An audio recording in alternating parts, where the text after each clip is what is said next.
In today's video, I'll show you on how you can connect Webull to TradingView. So first things first, head over to the TradingView application or website, and from here you then want to open up a full chart.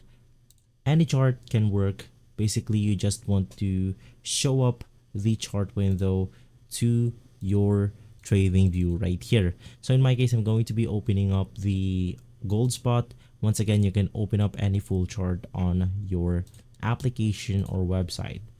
From here, you then want to click on the trading panel. It's going to be below our screen right here. And then you want to click find broker. Simply type for Webull. And then we have two options. We have Webull and we have the Webull Pay. In my case, I'm going to be selecting the first one. And then you have something like the general one. You have Japan and UK.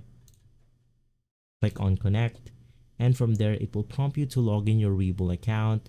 Connect them both Webull and TradingView together. If this video has been helpful, leave a like, subscribe, and follow Guide to Everything for more videos like this. Thanks for watching.